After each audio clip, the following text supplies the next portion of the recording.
Storytelling is one of the very few constants across all of human history. Fables, myths, tall tales, and legends have long sought to immortalize the deeds of both real-life people and fictional characters. A common sight in these stories, especially those of the fantasy variety, is of course a hero, a protagonist, a character to shoulder the narrative, solve the problem, and save the day. But when you think about it, the more stories like this you consume, the paths that these protagonists must take within these fictional worlds can be a little rough sometimes, right? Paths that are fraught with doubt, loss, pain, fear, and always a little bit of darkness. It has even been said that before a true hero's journey is done, they must in some way travel to and traverse the darkness, or this idea of the underworld. Maybe not always like a physical place, but just to confront that which holds ultimate power over them personally. To stare into the void, the abyss within, face it, and be transformed for the better. American author and professor Joseph Campbell wrote extensively during his life on just that, the structure of the hero's journey, otherwise known as monomyth. What this is like a rough outline and template to be applied to stories that involve a hero going on some sort of adventure or quest, and the stages that many of them tend to face along the way. But for me, this bottommost step, the death, rebirth, abyss, darkness, whatever you want to call it, has always been particularly interesting. But of course, dude, this is no universal map. Its relevance is going to vary bit by bit based on the media you're holding it up against. But in my opinion, it absolutely aligns beautifully with countless video games in the ways in which they tend to tell stories and convey these themes. And over the last 37 years, there is no video game series that has captured the purity, the essence of hero-led adventure quite like The Legend of Zelda. And I have found that there is a ton of value in the monomyth when it comes to the land of Hyrule. The eternal quests of the emerald-clad Link to conquer evil, solve puzzles, slap fools around with his sword, and save the world have etched themselves deeply in the modern collective subconscious when it comes to classic, core, approachable storytelling. I'm talking heroes triumphing over villains, light overcoming dark, good defeating evil, and central to the entire experience is Link, a silent, pure, cool, skilled warrior, always leading the charge with grace and strength. He is overcoming challenges, learning new skills along the way, and honing himself on his path into a hero worthy of the final encounter. But on the other hand, you of course have the darkness. The villains that Link has bagged over the years are equally as iconic. Of course, you got the main asshole in Ganon/Ganondorf, but also very interesting one-offs like Zant, Majora, Aster, and a few others. But what happens when that darkness, that evil that Link must face, comes purely from within?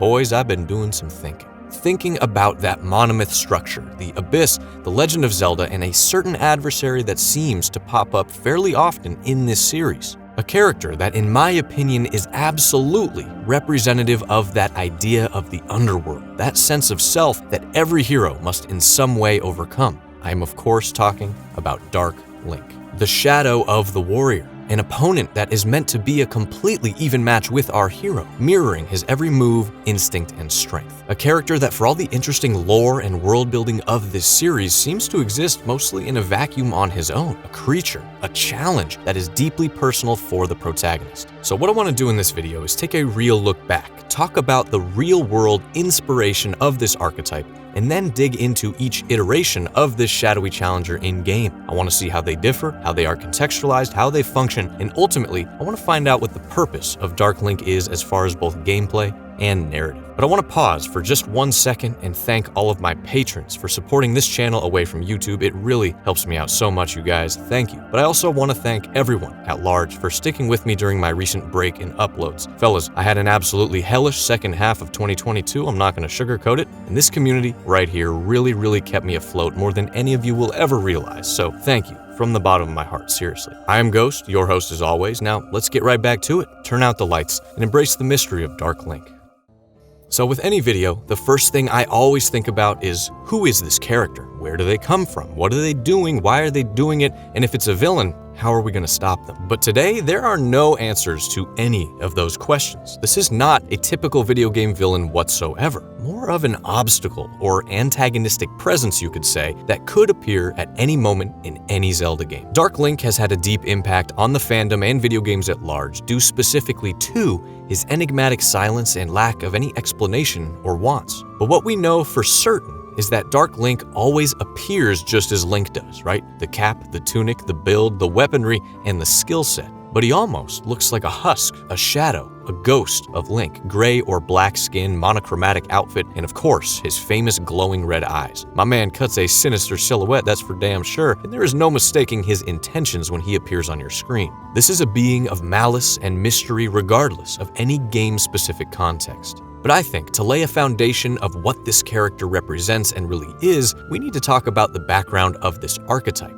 So, if you take the character of Dark Link at that face value, okay, his appearance and hostility, you could easily jump to the conclusion that he is sort of meant to be the anti-Link, right? The underworld's version of the hero who is cruel, selfish, and evil. And this is, of course, a very simple concept that has been explored in tons of fictional media for years and years. A parallel version of a character that just ain't quite right. But I want to take a look at that with a more specific and academic lens really quick, because another fairly well-known fella you may have heard of in real life is Carl Jung, a psychoanalyst and philosopher who coined this entire concept of the shadow, which of course is much older than Jung for sure, but he wrote specifically of it as a conceptual blind spot of a person or character's psyche, a repressed aspect of a mind that represents the antithesis of the ego ideal. In other words, your worst nightmare version of you. So if you take that idea, put it in Zelda, personify it, give it a sword, and think of Dark Link as a doppelganger version of Link that is everything he kind of isn't or doesn't want to be.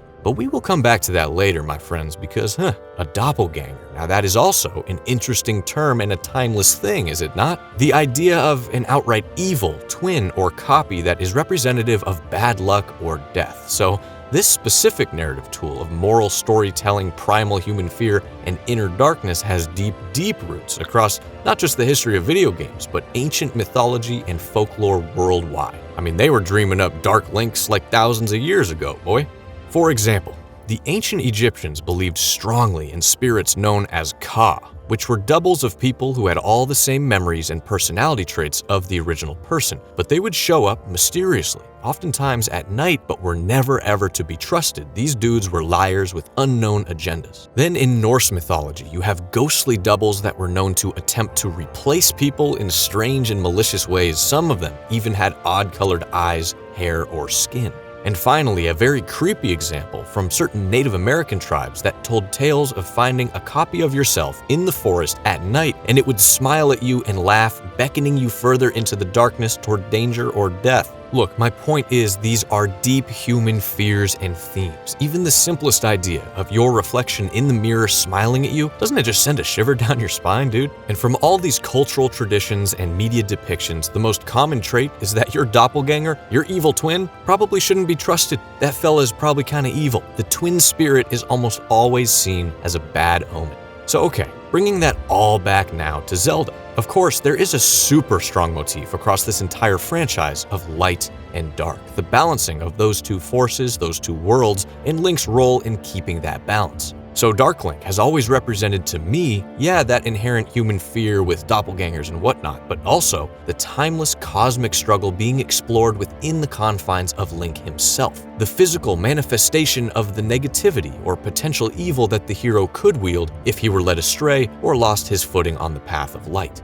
Because, hey man, I think you would agree that any good hero worth their salt can't be perfect, right? That is straight up boring. There always has to be flaws deep within, natural human flaws that then any good villain will attempt to draw out and exploit to claim victory. And Link, in my opinion, is no exception. Now, of course, the storytelling and presentation of things in Zelda games is often pretty subtle, so we never see Link openly struggle with his morality or anything. But when you just think about journeys he goes on, the things he does and sees, it's very easy to imagine a totally normal personal battle with his own power, responsibility, and place in history. But enough of all that, man. I think it's best now to dig into what we actually have here, the appearances of this character across the last 30+ years, and how they all give us a more completely incomplete picture of Dark Link as a character. So one minor detail that needs to be addressed is the presence of multiple, versions of this villain. So officially, you got Dark Link, you got Shadow Link, and you got Link's shadow. And while there are differences in these depictions, for the sake of this video, I'm throwing them all into one shadowy sandwich for you to munch on, and if you don't like it, well, So this series has obviously been around a long-ass time, and the very first version of Dark Link is found way back in 1987 with the second Legend of Zelda title ever, The Adventure of Link.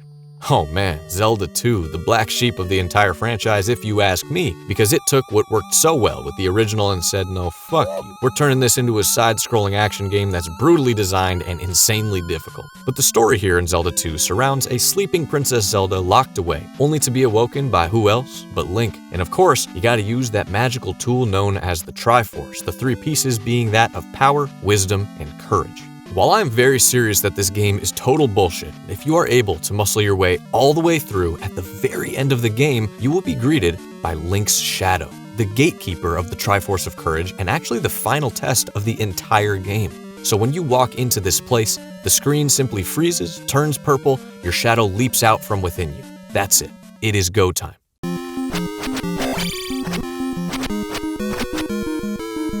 And I gotta say, I love this sprite. It is just black. No details, no gray tones whatsoever. Literally, a shadow. And when I said this game's bullshit, boy, this is king bullshit right here. You pretty much have to cheese him to win, or at least I do. And once I finally defeated him, boy, it felt great. Scrappy bastard. And while the symbolic nature of Link besting the darkness within himself to claim the Triforce of Courage specifically, and then save the princess is obvious, within the game's somewhat limited story, it seems to me, in my opinion, that Link's shadow is more of a trial, like a spell set up by whatever hero in the past claimed the Triforce for themselves, and really a way for that relic to be reserved only for those who are able to conquer their own strength, which I think is really cool. It's worth noting also, though, that a lot of comics were published in the late 80s surrounding Zelda II's story. Now, how canon these are is, yeah, they're not, but the character of Link's shadow here was simply referred to as the Shadow and was clearly an independent entity, a minion of the deceased Ganon who was attempting to mess around with Link and the kingdom overall. He had the ability to not only mimic Link, but any person, and I mean, wow, these comics have some insane panels, dude. Again, this is not directly correlated to the game, but it's interesting to me that all of this was officially explored and licensed by Nintendo and the Zelda team. But I think Zelda II being so kind of strange and forgotten by the fans and Nintendo led to the character, the idea of an evil Link kind of going on the shelf for a little while, you know? Almost a decade. But in my opinion, the simplicity here of Link's shadow is very powerful, and it was a wonderful introduction to the simplest concept of Link having to face himself and show some courage. It's all good stuff.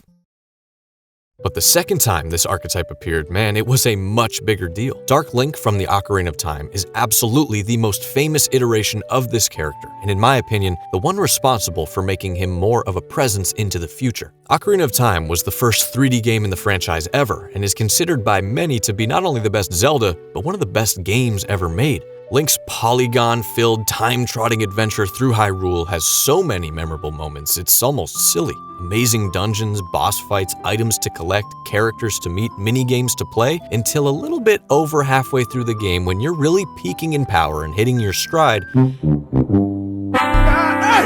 Yeah, boy, it's that part of the game that keeps so many fans from replaying it when they remember this place even exists. I covered this a little bit in my water and video games video, so check that out if you like. But this is definitely the most infamously tough and irritating area in this franchise. However, if you ask me, I don't mind it. I like water stuff, aquatic themes and music. It's good enough, it's good enough. But it is actually here, about halfway through this dungeon, that Link enters into a very strange place. A placid lake, a single dead tree, and a gray sky. This obviously looks nothing like the rest of the dungeon and immediately feels off in some way, out of place. It's an ominous little arena with the exit on the opposite side, but once Link passes said tree, his reflection in the water completely disappears. With no way out, the player will inevitably look around to see before them Dark Link. Navi has this little quick tip that just says conquer yourself, and boy, you are off to the races.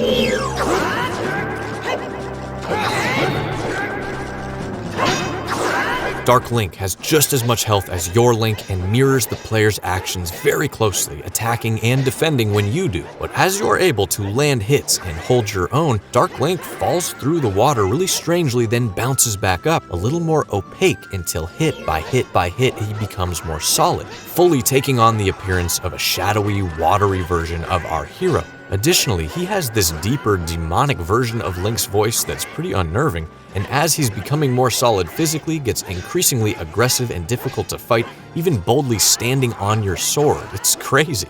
This is absolutely one of the hardest encounters in the game, the hardest for me, and feels incredibly special and strange from the jump. So ever since I was a little kid, I wondered, What the hell is this shit, man? It seems so out of place, but in a really cool way, almost like a dream. So of course, in real-world terms, it's entirely possible that this whole fight and encounter was meant as a little fan service for those of you who enjoyed Zelda 2 back in the day. Nintendo is definitely known to wink at their fan base a little bit, but at the same time, this is a classic Zelda story, isn't it? Ganondorf has got Zelda, he's trying to crush Hyrule and rule the world, and it seems his powers are at an all-time high. So within the game, Dark Link could definitely be a thrall of his, a shadow that he sent after Link to straight up kill him, a minion from the dark world that simply does his master's bidding. But I don't know. I have always personally felt that Ocarina's Dark Link is a bit more of a neutral evil for some reason. It's just my opinion, but the entire room ends up being an illusion. The water, the mist, the tree, the whole thing of Dark Link coming out of your reflection even. It seems more like a spell of some sort on the water temple itself. I mean, hey, maybe put there by Ganondorf, who knows, but not unlike Link's shadow in Zelda 2, more of an enchantment to test an adventurer coming in here to confirm that they are worthy of continuing on.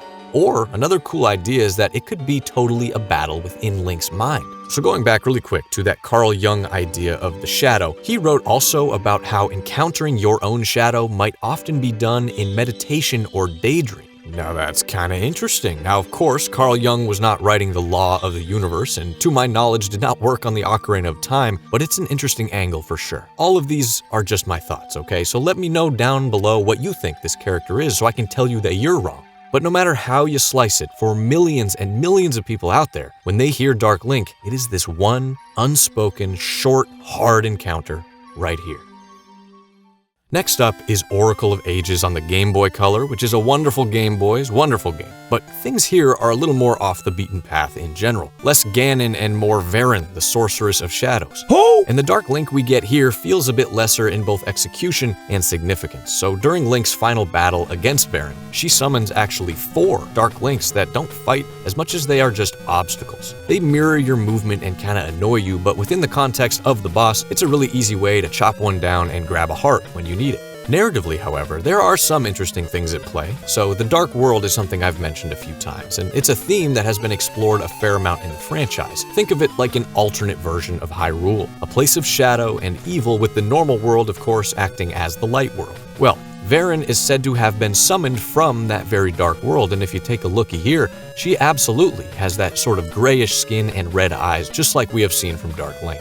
Add on to this that it is stated within Ages all monsters Link fights are summoned from the Dark World, leads many to believe that these shadowy Links are beings that kinda exist there as well, hanging out, doing shadowy things, living shadowy lives. But I think the most key contribution to the Dark Link lore here is there just being more than one Dark Link. This opens the door for several possible fun theory things. Number 1, Dark Link is more of a conceptual type enemy in-universe that those with the proper dark power can conjure. Number 2, that Dark Link is more than an individual guy waiting around in the shadows. And 3, that Nintendo very likely just likes the idea of an evil Link. They think he's cool, looks cool, they're gonna stick him wherever they want, how many of him as they want, and they're not gonna care about continuity at all, baby. That's a big one. Because the next Dark Link sighting is also a group affair. In the Link to the Past Game Boy Advance port, there's this optional dungeon unlocked after you have completed the game and completed the multiplayer adventure called 4 Swords. This dungeon is known as the Palace of the 4 Sword, and the boss, or dungeon master, is 4 Dark Links again, but all with different color palettes to match the 4 Links from the 4 Swords game. What? So, wait a second. Okay, in the 4 Swords, Link picks up a weapon known as the 4 Sword, and it splits him into 4 Links. Yeah, it's very fucking stupid, but I like it. But this is an interesting opportunity when you look back on it. You know, a split up Link and Dark Link? I mean, if you're taking it back to the internal darkness of the hero idea, even a little bit, you could have. These 4 dudes represent different aspects of Link's internal demons. Maybe one for anger, one for greed, sadness, and then doubt. Hey, I don't know. But unfortunately here, it's more of a progression boss fight. One comes out after the other, and it gets increasingly tough. Maybe I'll just go ahead and attach my headcanon to it because I like it, but to be honest, it's a very good fight. It takes a really long time and feels like the ultimate challenge of that game to me. So once you complete it, you know you have done everything. It's really cool, and I like how they look and the different colors for sure, but it feels more like a sweet boss fight than anything juicy in regards to expanding the idea of Dark Link. And to be honest, for a second, that's mostly what these appearances are. People who love video game lore like you and me are chronically addicted to attaching meaning to stuff, right? But like I said at the very top, this really isn't a typical villain with a backstory and overall goal, more of a visual and narrative tool in Nintendo's old box of tools. However, a few short years later, in 2004, the GameCube saw the release of Four Swords Adventures, a multiplayer game with the very same theme from Four Swords, where you have your multiple links, the four swords, so on and so forth. So forth. And here, my friends, is where we find the largest role yet in regards to Dark Link. This is serious business. And although this is officially Shadow Link, same damn thing. So Shadow Link here is kind of one of the main villains of the entire game, as well as this faction in a way that you're working against throughout the entire narrative. Because dude, there are many Shadow Links, all of which work in tandem in sinister ways to mess around with Hyrule. It starts off with a bang, as a Shadow Link tricks Link into drawing the Four Sword initially, releasing the villainous mage Vati and thus putting the entire game's events in motion. But from there, it's all shadowy hijinks. They're legitimately domestic terrorists setting villages on fire, hurting innocent people, and causing problems all over the kingdom that everyone blames Link for incorrectly. The Shadow Links are mischievous and irritating tricksters that also constantly cause problems for you personally during gameplay. If you track them down and kill them, you'll get a little bit of money, but if they get away, they slink back into the Dark World. Then you have Shadow Link as the main boss of like at least 5 different areas here, and he changes colors during the fights, meaning only the corresponding colored Link can damage him. It's a lot of fun. It's a main mechanic of this game. And all of this, is pretty cool, right? But I want to know why. How does the game justify all of these fucking evil Links running around like the gremlins? Well, it is all due to an artifact in-game here known as the Dark Mirror, a little relic that acts as a prison for an evil tribe that long ago invaded Hyrule. But now it's just a mirror that reveals the darkness that lies within the person looking into it and brings that evil to life. And Ganon, angry bastard as he is, has the power to create endless Shadow Links simply fueled by his resentment and hatred of the hero. So the entire goal of the game comes down to getting your hands on that dark mirror, stopping Vaati, eventually facing Ganon, and bada bing bada boom. But I gotta say, it's very refreshing and cool to me to have a variant of Dark Link star so centrally in a game specifically like this. Because this isn't one of the main 3D entries, right? The stakes feel lower, and it's a safer arena to experiment with this heavy usage of the character, and I think it works great. It's also the first time that they outright link Link and Dark Link to the link between Link and the darkness within Link. You follow? I'm sure you do.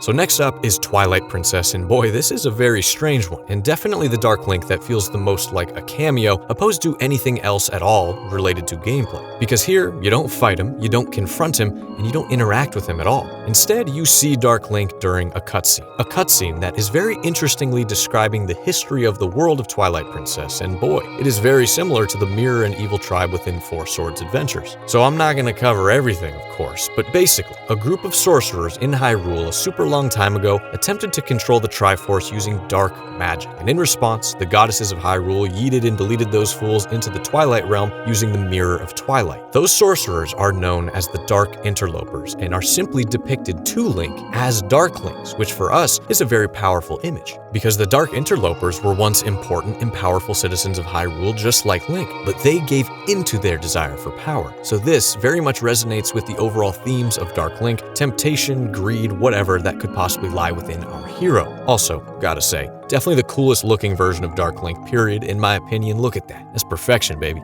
So going from the console back to the handhelds, in the often maligned Spirit Tracks on Nintendo DS, Dark Link, or Shadow Link, does show up, but it's kind of limited. He is simply the final boss of the Take-'em-all-on minigame in Castletown, which is just like a little combat progression type thing to get some upgrades and money and items over the course of the game. But this fight is definitely challenging, and I personally will always love this use of Dark Link forever. The final challenge in something. Anything being related to that sense of self, the equal strength of your evil twin, etc. It's always nice. Then going from DS to 3DS, we have a very interesting Shadow Link, in A Link Between Worlds. Now this game is incredible, dude, and deeply explores the whole motif of the dark and light world, much like A Link to the Past did. But here, the alternate world is hilariously called Low Rule. Dude, who the hell came up with that? Give that fool a raise, or maybe fire him, I don't know, I can't pick. But this Dark Link has nothing to do with the actual game, the actual story, the villains, or even really with you or your Link. Well, the 3DS had this function called Street Pass, where when you had your 3DS on your person and walked past some other absolute Chad who had theirs in their cargo pants as well, something would happen. And in Link Between Worlds, essentially, a Shadow Link representing that dude's Link in their game would pop up in your world and be an optional challenge for you to go and face. The power of said link was determined totally by the items and progress of that player you walked past, and based on how far along that link is, you would get a payout of rupees as a sort of bounty for defeating him. Now I think this is really cool, dude. It almost reminds me of Dark Souls invasion signs, but sadly the Shadow Link is just controlled by the computer. We were really that close to having sweaty PvP arena in a 3DS Zelda game? Wow. But I also think it's kind of sweet how this aligns with the inner darkness of Link, etc. and so on, yes, but mostly the idea of there being other links across time and space on the Zelda timeline. It just nicely expands all of those ideas without doing anything narratively, and I think it's a wonderful, practical use of this character. Another kind of different Zelda game is Hyrule Warriors, which you might know. Not an adventure, dungeon-based experience whatsoever, but more of a horde-clearing Dynasty Warriors-esque clusterfuck, which is a ton of fun. So I was shocked, while playing this initially, to encounter one of the more on-the-nose depictions of Dark Link. In a few different missions or scenarios, the main villain here, Sia, straight up calls you out and says, hey, defeat the arrogance and the darkness within yourself before summoning multiple Dark Links to attack you and give you a real challenge. The story in this game, if I'm honest, is pretty much last on my list personally, but I do love that there is a version of this character that is so cut and dry. It gives a lot of confirmation, a lot of validity to the overall themes and point of Dark Link when you look back across his appearances beforehand. And this one, similar to Twilight Princess, just looks incredible. Then in Triforce Heroes on 3DS, we again see Dark Link, Shadow Link, as a group, this time of 3. This is just the boss of the Baneful Zone in the Den of Trials, and I guess what's cool here is that the Shadow Links have random items every time you fight them, which gives them a nice challenge, but nothing else really of significance, just another solid little boss fight. And then finally, the very last official Dark Link appearance to date is in the Link's Awakening remake on the Nintendo Switch. This one is also very basic and stripped down, because in this game you can create your own dungeons via the chamber dungeon system, which is pretty cool, and if you have the Link amiibo for this game, tap it on your Switch, you will be given a Shadow Link effect stone, which kind of makes a Shadow Link appear within said dungeon you're making. If you kill him, he drops a bunch of money and a fairy. So, whew boy, that is all of the standalone, functional, narrative, or whatever Dark Links that we have seen up to this point. But the visual of Dark Link has absolutely popped up elsewhere. For instance, in the Super Smash Bros. Games, it's always a costume option for the various Link characters, and even acts as a really cool boss fight during the adventure-type modes. Then of course, in Breath of the Wild, you can get the pieces of the Dark Set, which make your Link appear just like the classic Shadow himself, and empowers him at night, which I find very damn cool. And in a few other manga and related comics, especially in Japan, types of Dark Links have been explored. But ladies and gentlemen, ultimately, I feel like I'm still left wondering about this character, about who he is, and kind of what the point is. There's something so ethereal and hard to grasp here, given the sparse use of Dark Link, yes, but especially the way that he is always a little bit different. There's very little to get my hands on. And overall, while making this video and taking this look back, I was a little surprised. For some reason, it seems to me the impact and the legend of this character are far greater than anything explored in-game. So I wondered for a while why that is. Why does Dark Link, of all characters, have such a large presence across the fandom, art, theories, and so on? Well, to be very reductive, I think it's simply because he looks cool and he's mysterious. I'm not kidding, I mean, what else do you need? Ultimately, this character, this villain, if he can even barely make the cut to be called one, is really no one. There is no foundation, no personality, no consistency. Dark Link, at its heart, is a concept, an idea that happens to look really damn cool and be appealing to millions and millions of people. But let's not discredit that aspect of mystery, because that is what really gets people thinking and talking. I mean, the whole beginning of this video that you're watching right now, with the hero's journey, the darkness within, Carl Jung, etc. and so on, it's mostly me doing all of the heavy lifting of those themes onto the character, right? But at the same time, none of it is a stretch. These are structural truths that are built into The Legend of Zelda, and the dynamic between Link and Dark Link. Negative emotion, ego ideal, the struggle of the hero on his journey, none of this is accidental here.